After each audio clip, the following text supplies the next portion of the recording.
Hello and many thanks for joining us on the program. I am Imoni Amarere. With the 2027 elections still over 16 months away, Nigeria's political class is already on the campaign trail in clear defiance of the law. The Electoral Act 2022, which sets timelines for campaigns, but politicians and their promoters, as well as their supporters, are breaking the rules with impunity. What does this mean for governance, for fairness in our democracy, and for the credibility of Inec? On People, Politics and Power, we ask, who will stop premature campaigns and who benefits from them? Let's give you some context. Nigeria's electoral referee, the Independent National Electoral Commission, Inec, has sounded a clear public alarm, warning political parties, aspirants, and their backers to stop the creeping unofficial campaign season for the 2027 general elections. A phenomenon that is already visible on billboards, radio spots, and social media chatter. Inec says it has not released any official timetable for the 2027 polls, and that open canvassing for votes outside the lawful campaign window risk breaching the Electoral Act. Now, the Electoral Act 2022 defines the official campaign window and the rules that govern it.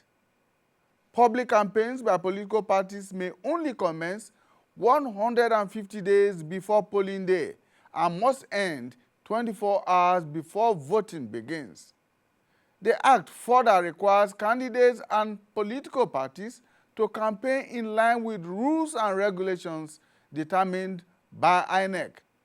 Those who flout these rules face statutory sanctions. Now, there is no doubt that Inec's authority to regulate the conduct of elections, including issuing rules and guidelines on campaigning, is anchored in the Constitution, the 1999 Constitution, and given statutory flesh by the Electoral Act. The Commission says early campaigns distort democratic contestation, skew state resources, and undermine orderly preparations for credible elections.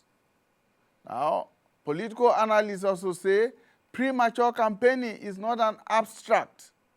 It has practical costs. It short-circuits party primaries, weaponizes public office and state resources. It crowds out governance with perpetual politicking and corrodes the information environment so voters cannot evaluate competing platforms on an even keel.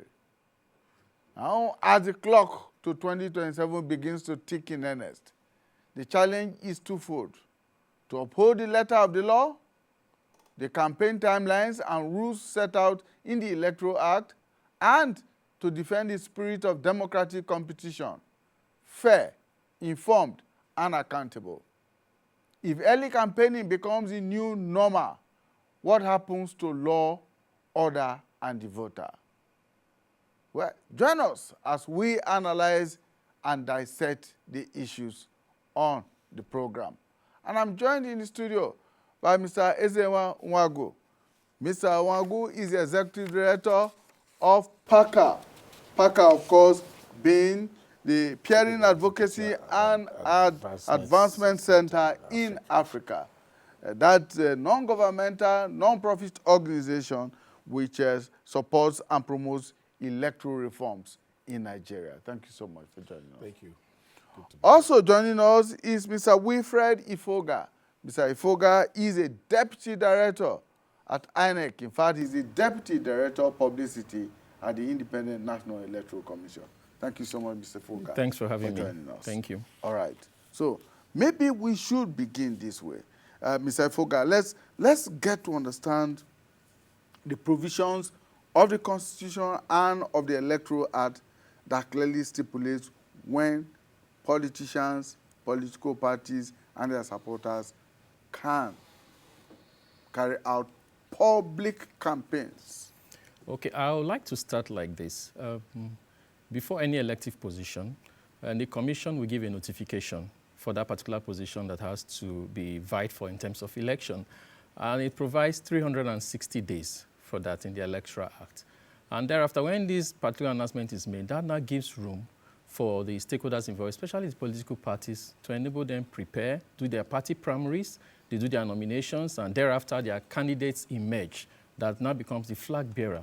Then this is now submitted to the commission. Then they go through the process of screening, and when these names are actually validated after the publication and everything, thereafter the stage is now ripe for them to start their campaigns. And the Electoral Act 2022, Section 79(1), provides that 150 days, that's when they are supposed to come out to start campaigning publicly. And 24 hours to the election, these activities should stop. But however, there's a sanction if they extend their campaign beyond 24 hours to the election. Therefore, before the campaign starts, which is the premature campaigns now, there's no sanction actually provided for that. And like I do say, the commission is saddled with responsibility for civic and voter education. So in other words, we try to engage them, apart from them adhering strictly to the rules, especially from the Constitution and the Electoral Act, and also other laws of the land that guides the electoral activities. We also expect them that they follow suit the laws governing this process, so that at least it will be smooth, it will be fair, and of course, everyone will accept the outcome of whatever we do. Well, you know, in reality, what we are familiar with in Nigeria and in the political process over the years is that campaigns actually start well before party primaries, and they never stop after that. Yeah. Those campaigns, those public campaigns that are carried out before party primaries, how do you categorize them in line with the provisions of the Electoral Act? Okay, let's look at it this way. Actually, campaigns even start immediately after the election results are announced and maybe New Year's. They come out, but that it was done subtly, that it doesn't come out openly the way we now see, where you now see big billboards, and if, in short, the dates are even stated on the particular position they are even trying to campaign for. Or if it's their cronies or their proxies, whoever their supporters are, they come up with these dates and things. And this thing is quite disturbing. And for us, as a commission and the regulatory body for elections, it distorts our engagement with them, because we have different periods and timelines for every activity to be kickstarted and followed. And also, apart from that, because we find out this thing happens in states where the current executive or those in power, they actually hold offices. So that's where you find some of all these activities taking place. And it's quite disturbing. In some of the states, exactly, even those who are opponents of the sitting governors are already mounting billboards all over the place. So it's not just limited to those in power. Exactly, that's what I'm saying. So somehow, if those not in power decide to follow suit, you find out that it distorts the electoral process entirely, because no one knows when the office is now vacant, and more so those already elected to now govern, they are also disturbed because they will not focus on what they are supposed to do, but instead they will now start pushing funds into ensuring that they are ahead, even probably when they are maybe are not performed, but because they want to show that they are there, they start this campaign, they do it through proxies, and other means they want to do it. And so that's quite disturbing. Talking about proxies, what we see is that it's not just the parties. In fact, in most of the cases, it is not the parties.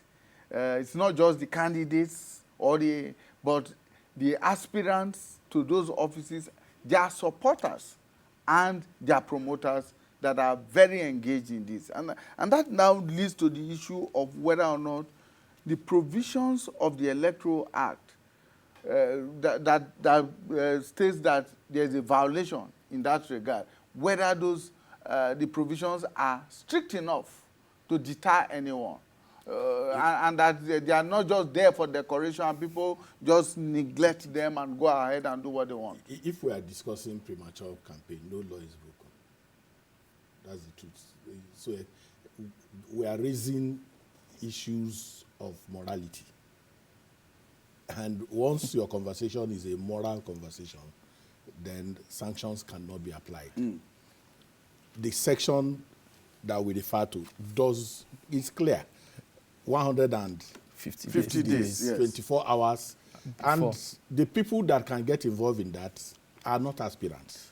The people that campaign, that section of the law Talks about targets are candidates. That is, people who have undergone primaries of their political parties and have, through their own candidate selection process, have emerged. So those are the people that section of the law, targets. Now, every other conversation is a moral conversation. A moral conversation. What do I mean? If you see a poster, and I like the way the Advertising Practitioners Council president put it when Inec convened a conversation around this. He said, look, you see a conversation that says Imoni is coming, a billboard that says Imoni is coming.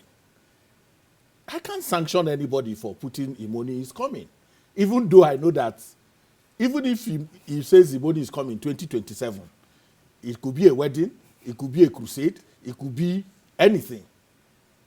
If you see somebody's photograph that has no party logo, that has no vote for, you cannot criminalize.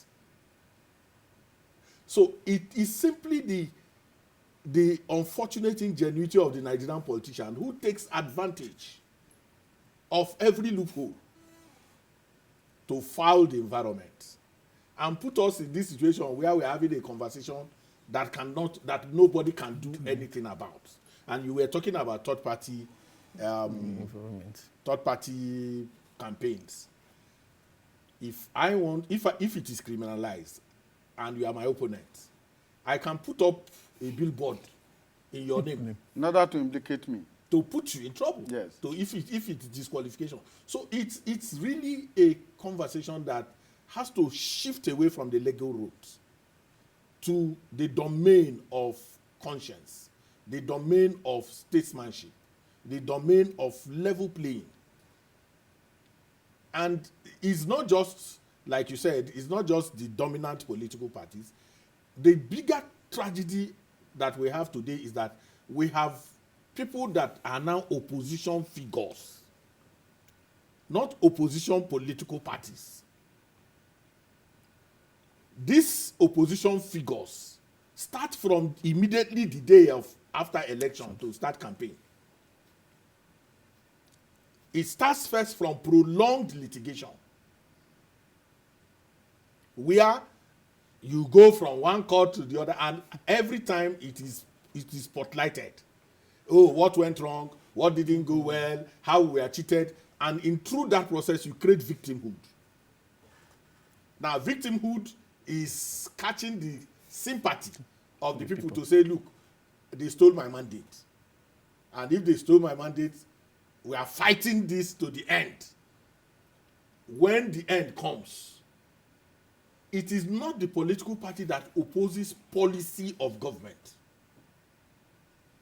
You hardly can see a forum in which Party A, Party B is discussing government programs and engagement, which is what opposition, but you now have opposition figures. From that day one, you now tell the incumbent to keep quiet, not to say anything, to, just allow. So whether it is position or opposition, the nature, character, and like I continue to you, the complexion of the Nigerian political elite is one that is wired for contest at every time. There is no end to competition and contest. So let's put this in some context. What can then be described as campaign, political campaign, in the true sense of the word? Strictly so, according to the law, campaign is that one, the one that the law says the candidates of the political party and their party within 150 days, and 24 hours. If they exceed that, then they have breached the law. If they wear T-shirts that has insignia of their political party after the 24 hours, and like Honorable Adebayo Balogun, the chair of the electoral committee, House of Representatives, have said, he was casting mind that when the annulment of June 12 was taking place, the first place was that Chief Abiola wore a T-shirt that had the horse, unicorn, the symbol, The symbol, yes. A unicorn. The symbol of the SDP at that time. Yes, but the symbol of the SDP is a horn, but what he wore was a unicorn. A unicorn is not a horse. But it was on the basis of that, you know, the Babangida administration was already working for the annulment until they went the whole hog, you know. So the NRC, according to him, was excited that, you know, that the Chief MK Abiola was going to be disqualified, and it would be they didn't know that the guy was going to scatter the whole transition process. So this conversation is a conversation that we have to be nuanced about.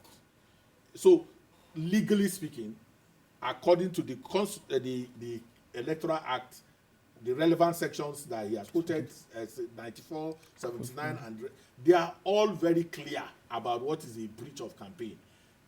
So premature campaign is a nice conversation, very nice conversation that the politicians understand that you can't do jack about.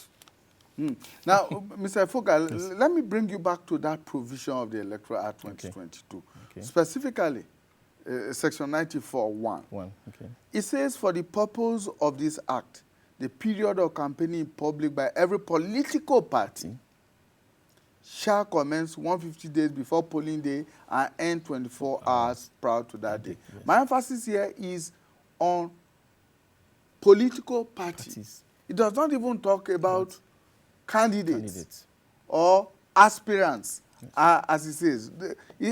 Can't we see some loophole here that the aspirants and candidates can indeed and are taken advantage of?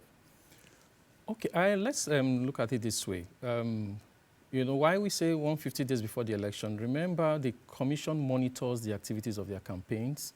We see how they conduct the campaigns. Also, we monitor their finances. So from there on, the commission start taking records and tracking how their funds flow, how much they use in producing big boards, placement of adverts in television, and the different outlets or channels they are going to use for their campaign. So we track it to see that they don't exceed the benchmark for them in order to carry out their campaign. So like we said, a candidate doesn't stand alone. It comes through a political party, and hence the reference there that they monitor the political party. And even funds, too, also comes through the party. But what we see, like some of the billboards we see, because I'm making clear example of billboards now, some of them carry party logos. It's not like maybe someone is trying to project a particular candidate now, but it carries the party logo. Hence, that is why it's quite disturbing. Just like he said, there are some, they might just be, you know, quite, evasive of what they are trying to do, but we know they are trying to project and someone. But I think what we see these days now, it carries the party logo as well.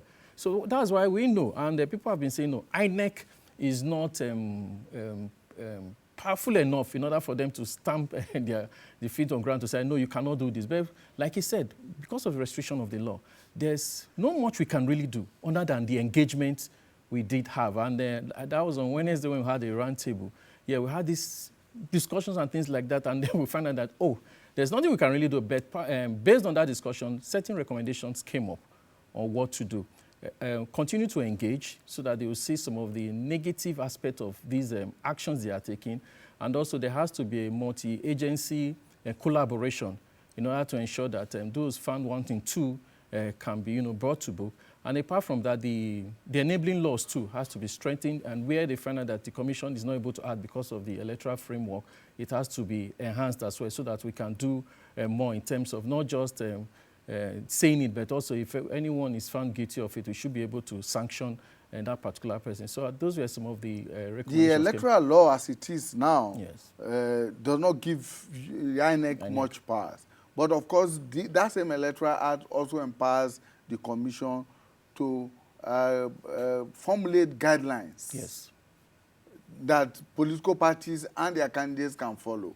Is there a thinking in the commission that perhaps this enforcement can be made stronger through guidelines and other processes that the commission is empowered to put in place? Of course, the guidelines will be empowered from the law, so you cannot do beyond what the law has provided for. So I think that's why we had a roundtable, so that other stakeholders can come in, and then we will now know, okay, fine, they have seen it, So they know what to do. CSOs were, the other stakeholders were there, and they brought up suggestions. And the commission had this report. Of course, they are going to submit. So where the laws need enabling for us to be able to take action, of course, I think that's what we'll also be looking at. So for us, the commission, we cannot do beyond what the law has provided for, even in our guidelines. The guidelines are what they are. They find their origin from the extant law. But you see, if you say a logo, a party logo is on a billboard, any political party can put a billboard with their party logo. The solicitation and explanation comes when you say, vote Wilson. Once you put vote Wilson, you have, but if it is the party logo, Wilson's picture, you have not said nothing. Even though you know that there is something I'm trying to convey.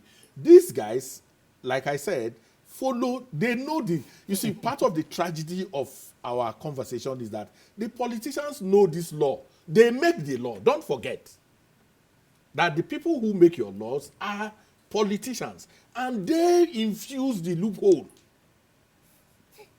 There's an intentional, creation of loophole that makes it so that all this conversation, if it is not the law, because even if Inec says, okay, we have made a regulation that any political party that does that, it doesn't end there. When you finish your sanction, the guy goes to court. And the court will tell you to please go and sleep. You don't know what you are talking about. So what that convening talked about was a coalition of the willing. That there's a need to put together a coalition of the willing. Campaign comes, and you know this better than I do. What you really will call campaign, when a sitting governor, for instance, starts constructing roads 2 months to election. It's a campaign weapon. And he knows he would get the road to a point and abandon it. And leave it there. Yes. If you people vote for me, I'll complete it. we complete it. Yes. If you don't vote for me, there are those who decide to say that, okay, all the president generals of all the communities, we are giving you empowerment. 3 months to election. They give 10 million to every community. You can't say, governor, don't give, in quote now, what they call empowerment. You cannot say so. All the money trading, trader money and all those things, we knew what it was. Everybody understood what it is. Those who are going to eat corn and taking sachet water all over the place, we know what they are doing. Those who are attending weddings, attending naming ceremony, and hugging microphones in those weddings and becoming waiters and all of that. Everybody understands. And those who are distributing bags of rice during Christmas, during festivities. Everybody understands. So it's campaign. So we need, if we have to be very clear about this whole process, it has to take much more than the law. It has to take much more than guidelines. It has to take an understanding, a regime of thinking that brings everybody to the table and say, look, you are defecating in the public well. Even if there is no law that says if there is a law that says you can defecate everywhere, at least common sense should tell you that the pond where all of us will be drinking water from, you cannot defecate in that place. That's the conscience, that's the moral conversation that I'm talking about. And it will mean that there will be increased voter education, increased civic education. And what has happened? We have abandoned those two to the media, to civil society, and sometimes NOA, Inec. But the major drivers of civic and voter education should be the political parties, and they are the ones that are absent from all of these conversations. So when you see complaints, when you see any form of complaint, it is a feeling of you have done it better than me, rather than the immorality of what has happened. Because we are doing it at a small scale, and the challenge for us is that we like to fight the big man. So even when the smaller person does something wrong, You know, we clean that out and focus on the big. And once you say the small man is doing it, they say, is it? They don't, are you not seeing the big man? That's number. Number two is the way we are also wired politically. If Imoni is going to be running for Senate, and 2 years to that time, you are not going to your village to do any conversation. You are not. They are not seeing. It is the same people who say don't mind him. He's not serious. He say he wants to run for Senate. We are not seeing anything. Seeing anything is that they want to see your picture. It's part of what they want to see. That's the way we have been cultured. They want to see you come home and organize meetings. And in those meetings, what are you going to keep quiet? You are campaigning already. Will you organize meetings and say, No, you are going to be talking. You are going to be talking. And in talking, you are either going to be demarketing the person who is there or selling what you are already doing. So, the nature of our politics makes this conversation a nicety. Well, when we talk about nature of our politics, we borrowed the presidential system from the Americans. And we have seen in the American system that from day one that the president, particularly this current American president, Trump, came into power, every event is a campaign opportunity. We can't use, I think we've stopped using Americans as example. Under Trump has already, you know, dismantled everything for which you can use them as example. They know they are no longer, you know, the benchmark of democracy. Yeah, no, you can't use that anymore. You better talk about what works for you. Like I said, it's about the public well. It's about defecating in that public well and the implication for all of us. Governance stops for both the incumbent. The incumbent is from day one, even when he has not done anything, he starts talking about what he will do. He has been elected to do something. Rather than do those things, he starts talking about what he will do. And then he takes another 100 days to, you know, talk about what has not been done, which will be then done. And then you have, from the beginning, those who want to unseat him will not even let him do 1 year. They start from that immediately after the election to talk about either his certificate or something, or his wife or his daughter.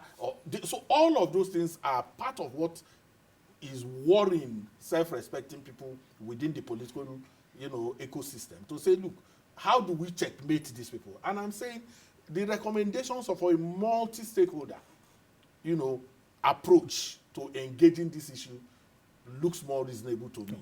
If you go to the National Assembly to ask them to do a law on premature campaigning, you will be opening a dangerous thing. Because, like I said, you were running from the nature of our politics, but our politicians, in the way they are crafted and the way they have manifested themselves, can use, when you make a law, rather than thinking of how to obey the law, they think of how to subvert it, manipulate it, and take advantage, and use it for dubious advantage. So you are likely going to go and make a law that eventually will send people to jail for crimes they did not commit. Because at the end of the day, this third party thing we are talking about, in Nigeria, people have telephone numbers without their names attached to it. People even have NIN that carries another person's name.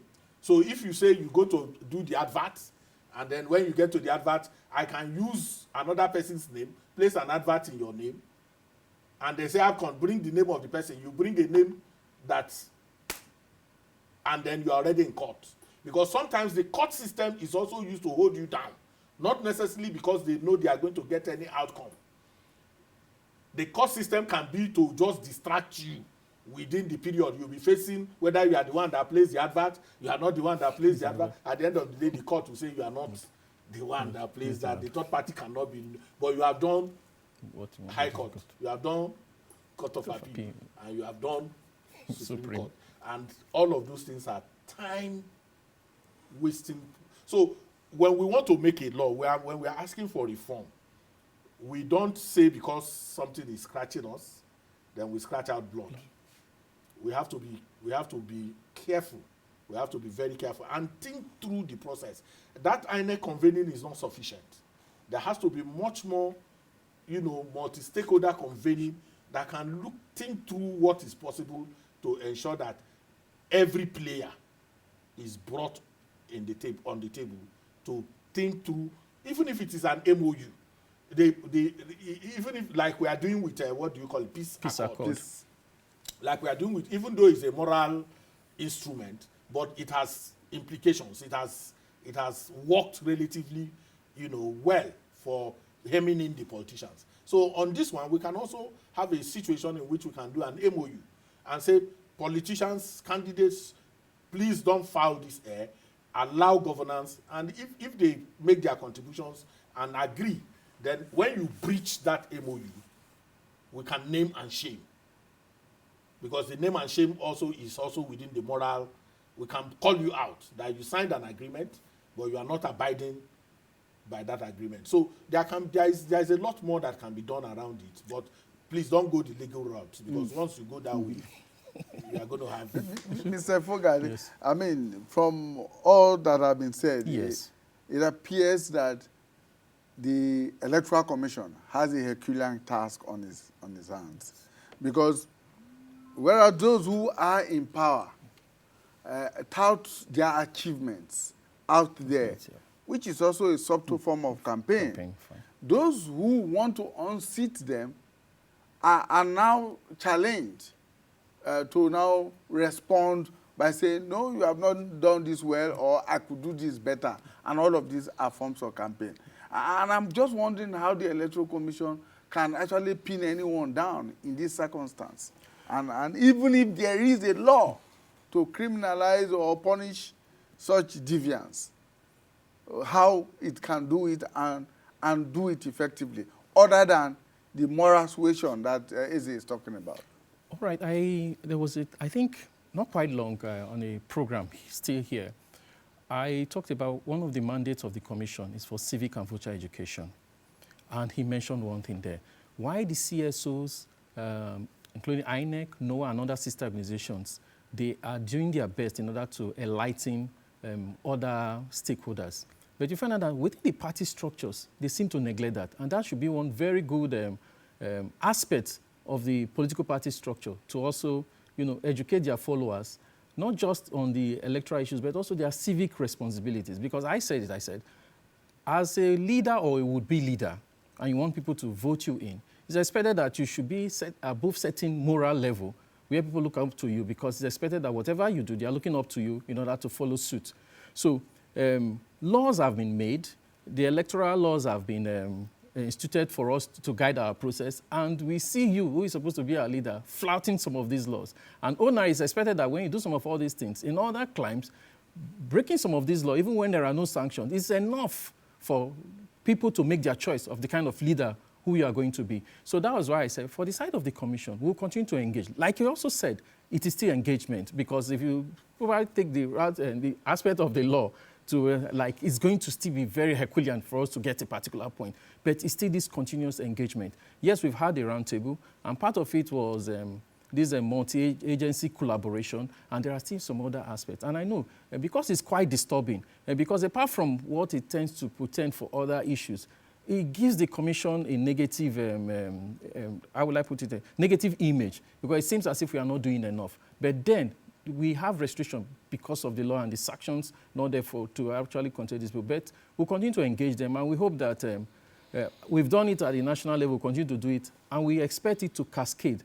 Because if these leaders talk to their followers, they are bound to, follow suit. But then we find out that it just is like going through this year and goes out, because at that level they just discuss it and they forget about it. Because all they want, like he said, they might not even be eager to push some of these reforms that want that contain some of these their extra things they are doing that is actually disturbing the polity right now. Now, So the reason I asked that question is Yes. the fact that, most campaigns, especially, say, presidential campaigns, are long-distance races. Yes. And it's only those who have the resources to prosecute such long-distance races that go the whole hog. Now, how does this process, what these so-called premature or early campaigns, how does it impact and affect the credibility and fairness of the electoral process at the end of the day? Okay, like he did say, when you start this thing too early, and somehow, it's just like, okay, when a person is declared already, and he has already started his tenure, remember there's an opposition. And the opposition also believes that, okay, the process wasn't fair to them, and based on that, probably there are still litigations on or something like that. They also use that as a yardstick to also sell themselves. Like you said, another subtle way of campaigning ahead as well, whether the process now favors them or not through the courts or not. And then the incumbent too also wants to show that, okay, I'm on ground, and this people like, he also use that process as well. Whatever he does, whether credible or not, he tries to shine on with those projects and things like that. They commission this project, they make it big. They do this, they make it big. Still also trying to woo the people. And somehow this thing distorts the enabling environment for activities to go on. And most times in trying to do this, they infringe on some of the activities of the commission and timeline. We're trying to also let them and guide them on certain things, but because of their activities, it distorts the process. And also because of the funds involved as well. Resources are being pushed, and for those who don't have it, it becomes a problem. So for us, we as a commission, as an EMB, we know some of these things, if not well tackled, it disturbs our own process, because people will look at it, probably we are leaning towards a particular group, as the case may be, but not knowing that there are rules that guide our activities. And just like most people come out to make certain comments without actually looking at the laws. If not for the roundtable we had, people never knew that there was no place in the law for us to sanction early campaigns. Most of them got to know on that day that actually the commission does not have that powers to sanction. But the powers the commission can use only for 24 hours before. If you exceed that, of course, there's a fine, for which is defined, which is clear if you exceed it. And of course, the media group were there, and I know most of them had a mere $500,000. 500,000, Yes. and which is nothing. Some can even choose to even do it, and then they just pay the party sum and forget. We have Exactly. had situations where politicians paid that fine ahead Ahead and of gave it. it to the media organization. Go ahead. So if they fine you, pay. Even in that roundtable, I think they were even a recommendation that that fine is even too small. It should be reviewed, because at the time it was placed, we know the value of the naira and what it means to them, so that it can be jacked up, and at least no one would deliberately want to flout such laws. But apart from those who are in position, even the opposition, Yes, they do. the people who are well ahead, 2 years ahead of an election, are already telling the whole world, I am going to run for 2027, and I'm going to do only one term. Isn't that a campaign? Well, like he said earlier on, yeah, he gave a background of all these things. So there's no way you can really hold certain persons to it, because like he said, campaigns start 150 days, and it's only when the party has a candidate you cannot define when that the candidate's campaign starts from. So even some of them shouting now something like that, what's the possibility that they will be nominated by their party as an aspirant to become a candidate? So right now, there's nothing to hold them down. Oh, look, you started this period, you started your campaign, we can't actually hold you. So right now, I think it's just, like you said, we'll continue to engage, based on moral grounds still, and their civic responsibilities to, push these things down, because somehow, if not well contained, it can escalate, and somehow there'll be confusion in the process. So this is what we are begging for.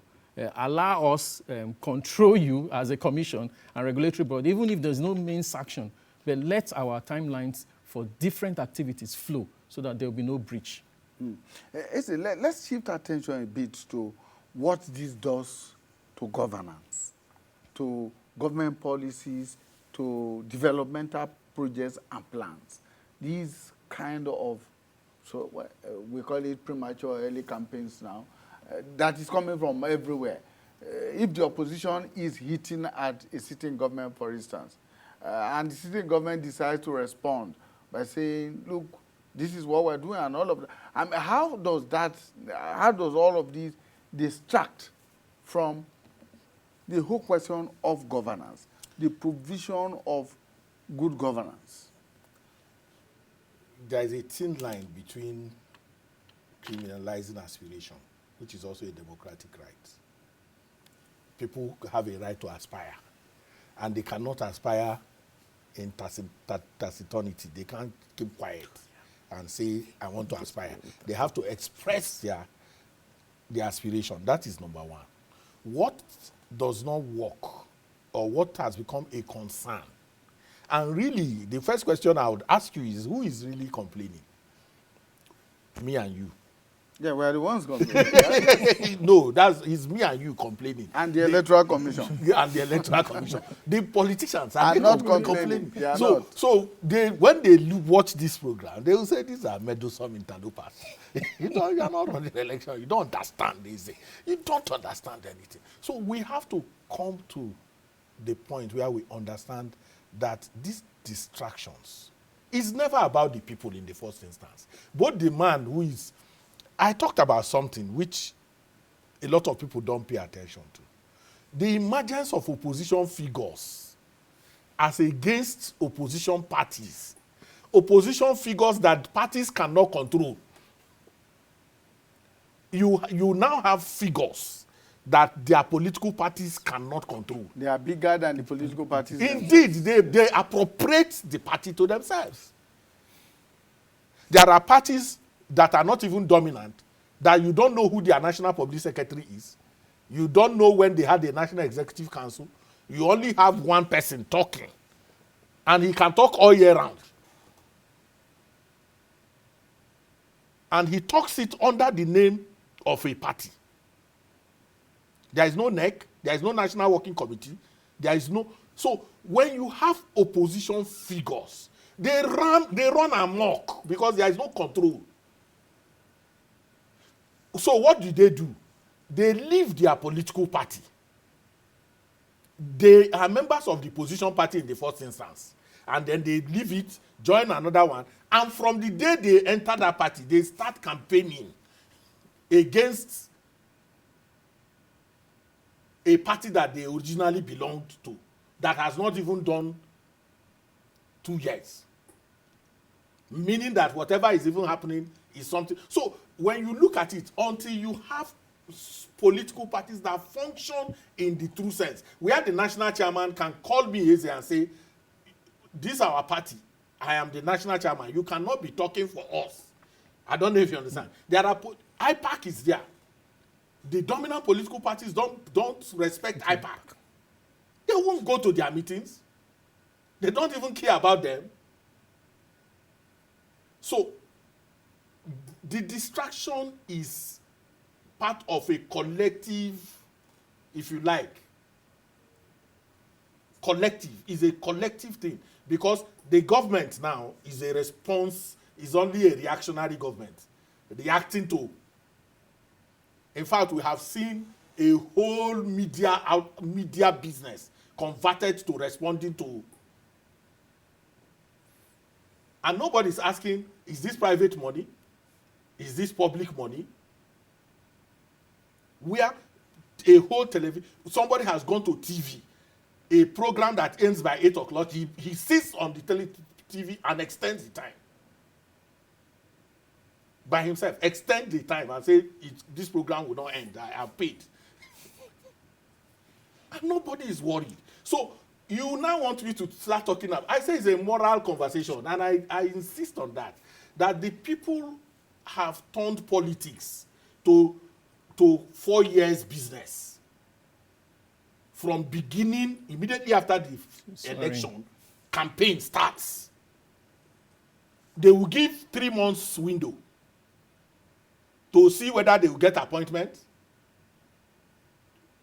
whether they will be appointed to something. Once 3 months, 4 months goes and they are not appointed to something, this campaign has started.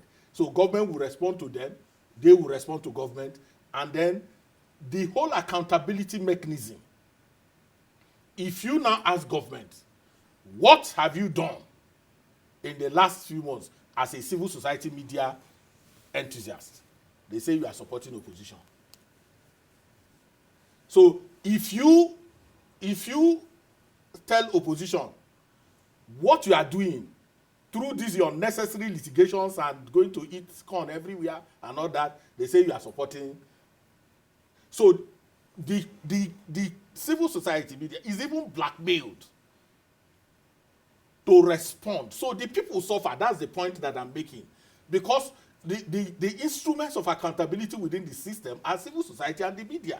And whichever way you go, because of the activities of the opposition figures and the opposition of the incumbent government, whichever side you speak, you are left with no choice than to say you either spoke for. Even when your views are purely or independent, yes. Or twistic, yes. independent. They know you are independent. They know because they know you very well. They know you are independent. But to brand you, because once you are branded, then it tilts your ability to be credible. Oh, he's an APC member. Oh, he's a Labour person supporter. So everywhere you go, for those who can independently engage the process, they are working on a thin line. So you now necessarily have not to care, to be able to call them out, and all of that. But that will take much more courage. It takes a lot of courage for independent people to do that, because sometimes people are also afraid of the branding. Let them not say I am this or that. I am that. Yes. Right. Mr. Evoka, I'm going to ask you a question that may be unfair as an electoral management body. Now, what does this trend say about our democratic maturity and our political party system? Because the Independent Electoral Commission is the body that regulates the political parties and the party system itself. Well, if we look at where we are coming from, we are maturing. And I think it's encouraging because they are becoming more aware. Before now, who hardly engages in politicking and things like that, even campaigns and things like that. So it has come to stay. So they've seen that where early preparation matters, but then they have to follow the rules. And that is what we insist on. Follow the guidelines so that it will not create problem for other stakeholders who participate in the process. Like us now, it's distorting our own timelines and arrangements that we have. So like now, some of the recommendations that we are giving and that were put forth, we found out that others we are already doing in terms of agency collaboration, we're already doing that. In terms of enlightenment, we're already doing that. Engagement, just like we're having now, we're already doing that. I think the only aspect probably that has to do with the law, like he said, we're still skeptical about what the law will do about it. And that is what we are still looking at, probably because the National Assembly represented in that discussion, I believe, is still from the civil society, from their ideas and engagement. And I believe, too, from other nations who have similar issues and probably there's a way they also try to curb it. And maybe they look from what they have and see how we can do ours. Because every nation has its own peculiarity. And based on Nigerian zone, too, they should be able to... Are there any lessons that we can learn from, say, other climes? Well, I remember in the keynote address by Professor Atahiru Jega, he mentioned some countries too, where sanctions, including like the parties being disqualified, and those involved are also, tracked and then see their records or something like that and being prosecuted too and things like that. So he gave examples. But so those countries have legal instruments? Yes, because he said yes, they have laws, yes, to also guide it. So I think that was one of the takeaways from there. Also prosecutorial strength of Inec. Does he have? So if this matter goes to court, you deplete the resources, because when people talk about cost of INEC budget, they don't know that litigation is part of it. That when politicians join them in litigations, that INEC will have to pay a lawyer to go to those places. And so when politicians want to wear you out, they let you take a decision and then go and wear you out in court. So that's why I said, bring them to the table. When the issue of violence, thuggery, became so great, the Bishop Kuka and the rest of them thought through the idea of the Peace Commission. Yeah. And even though, like I said, it has moral, but it brought the politicians to a point where they can be named and shamed. So everything is not, the law does not contemplate to take care of everything in the world. There is nowhere the law takes care of everything. But the moral strength of a people and their leaders is what will bring to bear. The strength of the institutions. Political parties are institutions.